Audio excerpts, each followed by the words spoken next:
저희 부모님께서 어렸을 때 하셨던 말이 많이 있었는데요. 이런 말을 하신 적이 많으셨어요. 아들아, 내가 대학만 가면, 아들이 대학만 가면 소원이 없겠다. 시간이 조금 지나고요. 대학에 입학을 했어요. 이제 소원이 이제 이루어진 것이죠. 근데 그 즉시 부모님의 소원은 변경되었습니다. 결혼만 했으면 소원이 없겠다. 시간이 좀 많이 흐르고 결혼을 했어요. 제 아내와. 그리고 나서 저희 부모님의 소원은 끝이 났는가? 또다시 변경되었습니다. 손주를 볼 수 있으면 소원이 없겠다. 그래가지고 시간이 조금 지나고 손주를 낳았습니다. 근데 하나님께서 축복을 주셔서 이 쌍둥이로 2배로 한꺼번에 이제 낳게 된 거예요. 지금은 어떠하실까요? 또 다른 소원이 있으세요? 그리고 그 소원을 가지고 살아가십니다.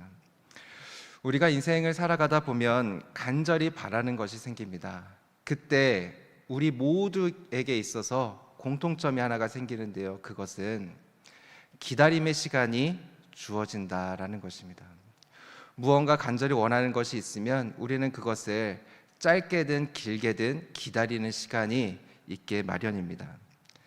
기다리는 것은요, 우리에게 많은 것들을 줍니다. 먼저는 긍정적인 면이 있습니다. 기다리면서 우리는 그것을 소망하면서 우리의 삶에 고단한 현실을 잊게 만듭니다. 견디게 만들어요. 내가 이것을 이루면 조금 더 잘 살 거야, 이런 소망과 희망이 이 어려운 현실을 버티게 만듭니다. 최근에 이제 수능 시험이 있었죠. 학생들도 이제 기대하면서 그 공부하는 힘든 시간을 이제 버텨내게 되는 것이죠. 수능 날 수능 기도회가 있었어요. 그래서 많은 분들이 오셔서 우리 수능 보는 지체들을 위해서, 학생들을 위해서 기도하는 시간들을 가졌습니다. 소망함이 있으면 이처럼 우리가 더욱더 기도하게끔 만들어주는 역할을 합니다. 이것이 이제 은혜인 것이죠. 그런데 긍정적인 면만 있는 것은 아닙니다. 우리를 지치게 만들고요, 때로는 포기하게 만듭니다. 오랫동안 기다렸는데 결과가 좋지가 않아요. 그러면 이제 점점 지치게 되는 것이에요. 그리고 이제 그것이 반복되어진다면 포기하게끔 되어 있죠. 이것이 조금 더 이어지면요, 체념과 자기 비하로 이어지게 되어 있습니다. 나는 이것밖에 안 돼, 내가 뭐 그렇지 뭐, 이렇게 생각을 하는 거예요. 신앙에 있어서도요, 시간이 좀 지체되면은 지치곤 합니다. 기다림이 오래 지속되고 결과가 계속해서 좋지 않으면 지치지요. 그래서 하나님께서 과연 계시긴 한 걸까? 하나님께서 혹시 나를 잊으신 것은 아닐까? 이렇게 생각할 때도 있습니다. 오늘 우리가 읽었던 성경 본문을 살펴보면 이스라엘 백성들은 바벨론 포로의 생활에 지쳐있는 그런 상황이었습니다. 낯선 땅에서요, 그들의 마음은 점점 더 지쳐갔었습니다. 그들은 열심히 기도했을 거예요. 그러나 변하지 않는 환경을 보면서 그들의 마음은 점점 지쳐가고 있었을 것입니다. 신앙이 흔들리는 사람도 있었을 거예요. 어떤 사람들은 바벨론의 우상을 보면서 그 우상이 승리의 아이콘처럼 보이는 사람들도 있었을 것입니다. 그때 그들의 마음은요, 지쳐가지고 하나님께서 나를 잊으신 것은 아닌가?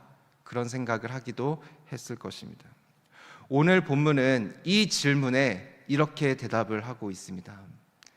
아니다, 나는 너를 결코 잊지 않았다. 우리 3절과 4절의 말씀 한번 같이 읽어보겠습니다. 3절과 4절의 말씀 시작. 야곱의 집이여, 이스라엘 집에 남은 모든 자여, 내게 들을지어다. 배에서 태어남으로부터 내게 안겼고 태서남으로부터 내게 업힌 너희여. 아멘.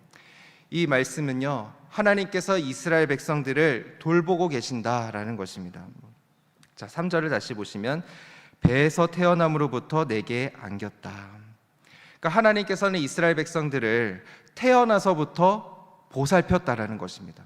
아니, 그 이전부터 하나님께서는 우리를 계획하시고 우리를 지켜주신 분이 바로 하나님이시다라는 것이에요. 이스라엘 백성들은 답답한 현실 앞에서 하나님이 어디 계시는가? 하나님이 보이지 않습니다. 그 답답함을 호소하고 있었어요. 그러나 주님께서는 이렇게 말씀하고 있는 것입니다. 내게 업힌 너희여.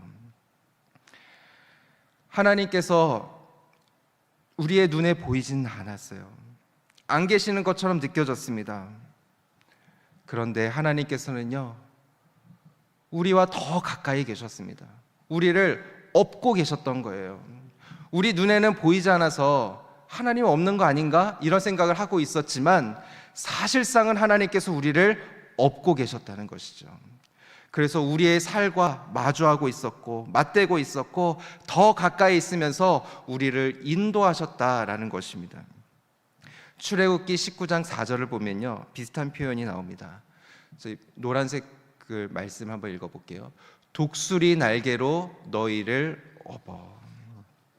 그러니까 하나님의 능력으로 그들을 업어서 인도하셨다라는 것입니다. 그러니까 이스라엘 백성들이 포로 가운데 어려운 상황 가운데 있었어요.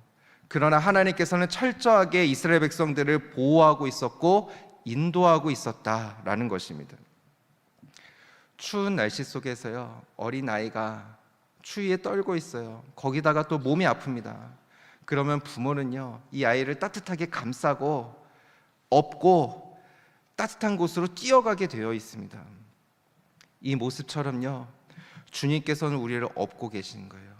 그리고 안전한 곳, 하나님의 뜻이 있는 곳, 우리에게 가장 좋은 길로 우리를 인도하신다라는 것입니다. 우리는 답답한 현실 속에서 주님을 찾을 때가 있습니다. 주님, 어디에 계십니까?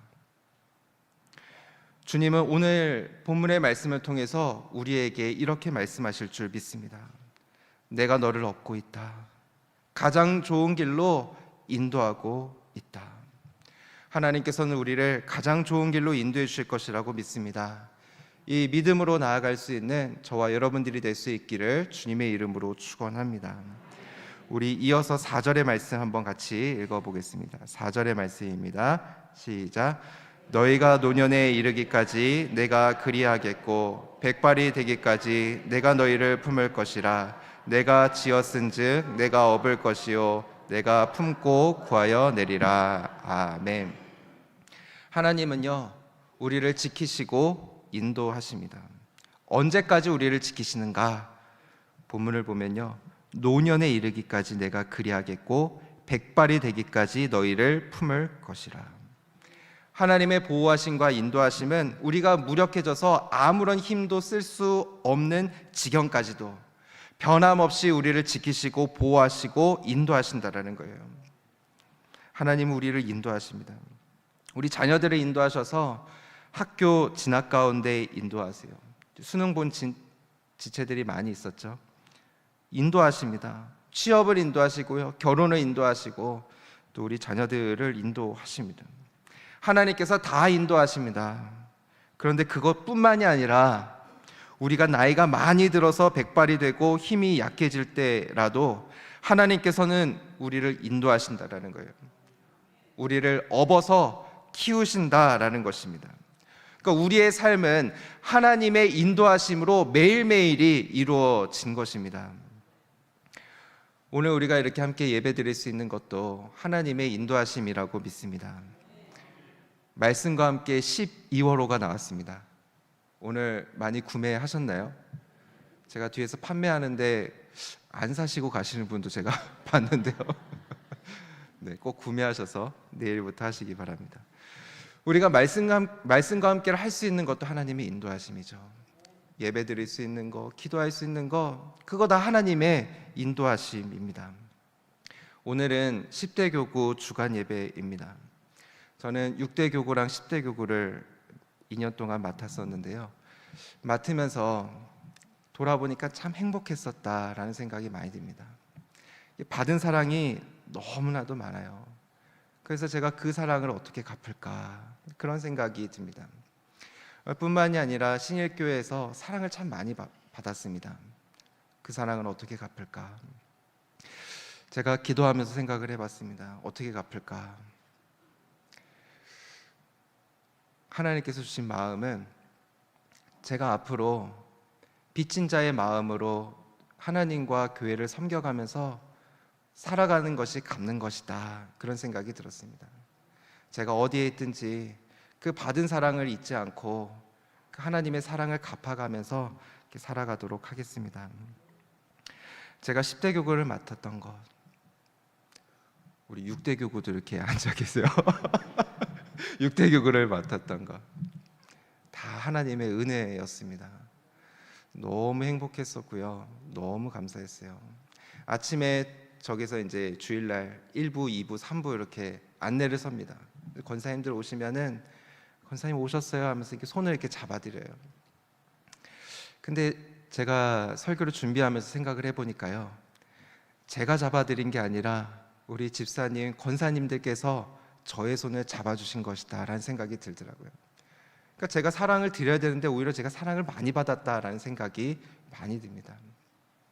자, 다시 돌아와서 제가 신일교회를 섬길 수 있었던 것, 6대 교구를 섬길 수 있었던 것, 10대 교구를 섬길 수 있었던 것, 그것이 다 하나님의 은혜였고 하나님께서 다 인도하셨다라고 믿습니다. 모든 것들을 다 계획하시고 인도하셨다라고 믿습니다. 자, 하나님께서는 우리를 끝까지 인도하시는 분이십니다. 우리를 업어서 인도하시는 분이기 때문에 우리가 살아가면서 너무 걱정하지 않아도 되는 거예요. 나이가 들면요, 아픈 부분들이 점점 생기게 됩니다. 그러면 이제 막 걱정이 되기 시작해요. 건강검진을 했어요. 그러면 결과를 앞두고 나서 하루 전날에는 막 가슴이 뛰기 시작합니다. 어떡하지?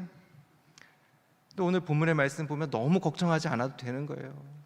하나님께서 우리를 업어주셔서 이렇게 하시기 때문에 아픈 병이 있어도 하나님께서 치유해 주신다고 믿습니다. 우리가 기도하고 있는 기도의 제목들이 많이 있죠. 자녀들을 위해서 기도하기도 하고, 또 경제적인 부분을 위해서 기도하기도 하고, 신앙의 문제를 가지고 기도하기도 합니다. 관계를 가지고 기도하기도 합니다. 그 모든 것들 다 하나님께서 업어주고 계시는 거예요. 그리고 우리를 선한 곳으로 인도해 주실 것이라고 믿습니다. 그러니까 우리가 해야 될 것이 있다면 단 한 가지예요. 하나님께 맡겨드리는 것입니다. 그럼 하나님께서 우리를 다 책임져 주시고 인도해 주실 것이라고 믿습니다. 저는 저와 여러분이 우리의 모든 것들을 다 주님께 맡겨드림으로 주님의 인도하심을 받는 은혜가 있기를 주님의 이름으로 축원합니다. 자, 이어서 오늘 말씀은 이스라엘 백성들의 답답함을 해소시켜 주시는 말씀입니다. 하나님께서 이스라엘 백성들을 구해내시겠다라는 거예요. 우리가 여기서 주목해야 될 것은 이스라엘 백성들을 구해 주시는 분, 구원해 주시는 분이 과연 누구인가 하는 것입니다. 누구인가? 그것은 바로 하나님입니다. 그런데 그 당시에는 바벨론의 우상이 있었습니다. 바벨론의 우상은요, 눈에 보이기도 했었고 힘을 많이 가진 것처럼 보이기도 했었습니다. 그 우상의 이름은요, 벨과 느보입니다. 우리 마지막으로 이사야 46장 1절과 2절의 말씀을 읽어보겠습니다. 함께 읽겠습니다. 벨은 엎드려졌고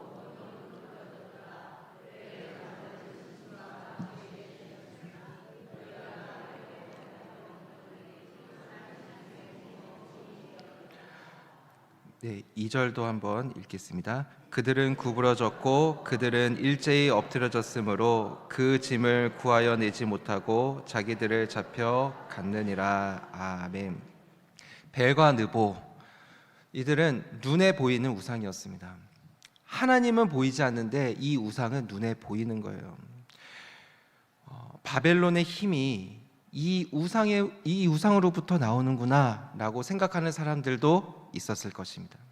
그래서 백성들 가운데는요, 아마 이제는 좀 그만 기다리고 싶다. 눈에 보이지도 않는데 그만 기다리고 싶다. 그냥 저 우상의 편에 서서 그냥 편안하게 살고 싶다, 안정되게 살고 싶다 생각하는 사람들도 아마 있었을 거예요. 왠지 눈에 보이니까요, 저기에 가면 내 문제가 당장 해결될 것처럼 느껴지기도 했었을 것입니다. 그러나 1절과 2절이 말하고 있는 것은 그 우상은 힘이 없다라는 것이에요. 눈으로 보았을 때는 번지르하게 보이고 그럴 수 있지만 그 안에는 사실 아무것도 없다라는 거예요. 가짜입니다. 가짜. 1절에 벨은 엎드려졌고 느보는 구부러졌도다 라고 하는 말씀은 그 우상이 때로는 신전에서 경배를 받으면서 신전에서 당당하게 서 있었지만 실상은 자기도 보호하지 못하고 사람들에 의해서 끌어내려지고 엎드려지면서 치욕적인 자세로 운반되어지는 무능력한 존재라는 거예요. 왜요? 가짜이기 때문에 그런 거죠. 우리의 인생이 기다림에 지치다 보면 하나님이 없는 것처럼 느껴질 때가 있습니다. 그때 우리는 벨과 느보처럼 눈에 보이는 것이 우리의 삶을 더욱더 윤택하게 만들어줄 것이라고 생각하기도 합니다. 이것은 이제 우상 숭배인 것이죠. 그런데 오늘날 우리는 미신적인 것뿐만이 아니라 세속적인 것을 우상으로 여기며 살아가기도 합니다. 부동산이, 돈이, 지역이, 학벌이, 외적인 아름다움이 우리를 변화시킬 수 있다라고 생각을 하는 거예요. 다들 그렇게 생각하니까, 그것은 눈에 보이니까, 수치가 있으니까, 명확하게 통계가 있으니까 우리는 그렇게 생각을 하기도 합니다. 그러나 오늘 본문이 우리에게 말씀해주고 있는 것은 그 모든 것은 다 가짜라는 거예요. 눈에 보이지 않지만 하나님만이 우리를 변화시킬 수 있고 인도해 주실 수 있다라는 것입니다. 어느 날 저희 자녀들과 함께 이제 휴가 때 밤하늘을 이렇게 보고 있었어요. 저희 딸이 이제 얘기를 하는 거예요. 아빠, 별이 어디 있어? 하늘을 이렇게 봤는데요, 그 제주도에서 별이 보이지가 않는 거예요. 그래서 아이들을 실망시키고 싶지 않았던 저는 저기 끝에 건물에 불빛이 빨간색이 이렇게 막 들어왔다 놨다 하더라고요. 아, 저게 별이야 라고 얘기를 했습니다. 근데 그 옆에 있던 저희 아들 다온이가 정확하게 얘기하는 거예요. 아빠, 저거는 별이 아니야. 그리고 별은 하늘에 있지 벽에 붙어 있잖아. 많이 똑똑해졌구나 생각을 하면서 실망할 것 같지만 제가 조심스럽게 얘기했습니다. 그래, 맞아, 저건 별이 아니야. 사실 하늘을 보니까 오늘은 별이 보이지 않네. 오늘은 별이 없나 봐. 이렇게 얘기를 했어요. 그때 아들이 또 다시 대답을 했습니다. 아빠, 별은 저기 있어. 지금 구름이 가려져서 그렇지 저기 별이 있는 거야. 아빠는 왜 이렇게 믿음이 없어? 시간이 조금 지나고요, 구름이 조금 지나갔어요. 근데 별이 보이는 거예요. 아들 말이 맞았구나. 아들이 아빠보다 더 똑똑하구나 라는 생각을 했던 여름 휴가 때 추억이 있습니다. 여러분, 하나님은 어디에 계시는가? 때로는 우리의 눈에 보이지 않을 때가 있습니다. 구름처럼 가려질 때가 있어요. 그러나 우리가 보지 못해서 그렇지 하나님께서는 우리와 함께하고 계신 줄 믿습니다. 하나님께서 우리를 업고 계신다면 하나님은 우리의 눈에 시야에 보이지 않습니다. 그러나 우리의 살을 맞대고 있는 거예요. 그 어느 때보다도 가까이 있는 것입니다. 오늘 본문의 말씀, 태어남으로부터 내게 안겼고 태에서 남으로부터 내게 업힌 너희여, 너희가 노년에 이르기까지 내가 그리하겠고 백발이 되기까지 내가 너희를 품을 것이라. 주님은 우리에게 이렇게 오늘 말씀하시는 줄 믿습니다. 우리를 업은 채로 가장 좋은 길로, 하나님의 뜻이 있는 그 길로 우리를 인도하실 줄 믿습니다. 때로는 기다림이 우리를 힘들게 합니다. 여러 가지 삶의 고단한 현실들이 너무나 많이 있습니다. 그러나 포기하지 말아야 될 것은 우리는 이미 하나님께 업힌 상황이라는 거예요. 업힌 존재라는 거예요. 그래서 지금 하나님께서 인도하시는 방향으로 한 걸음 한 걸음 우리가 몰라서 그렇지 나아가고 있다라고 믿습니다. 그래서 그 하나님을 믿고 믿음으로 나아갈 수 있는, 주님과 함께 살아갈 수 있는 저와 여러분들이 될 수 있기를 주님의 이름으로 축원합니다. 기도하겠습니다. 살아계신 하나님 아버지, 감사합니다. 때로는 우리의 삶이 고단하고 힘들고 지쳐서 하나님 어디에 계십니까? 하나님 저를 잊어버리신 것은 아닙니까? 이렇게 기도할 때가 있습니다. 그러나 하나님께서는 오늘 말씀처럼 우리와 함께하고 계시고 우리를 업으셔서 안전한 곳으로 보호하시고 인도하고 계신다라는 것을 믿습니다. 조급함을 내려놓고 하나님의 뜻을 따라 하나님의 평안 가운데 거하며 살아갈 수 있도록 인도하여 주옵소서. 6대 교구와 10대 교구뿐만이 아니라 우리 신일교회에 있는 우리 모든 성도들을 하나님께서 눈동자와 같이 지켜주시고 기도하고 있는 기도의 제목들마다 하나도 땅에 떨어지지 아니하고 하나님의 귀한 응답 받을 수 있도록 주님께서 도와주시고 역사여 주시옵소서. 주님께서 우리와 함께 해주실 것을 믿으며 예수 그리스도의 이름으로 기도드립니다. 아멘.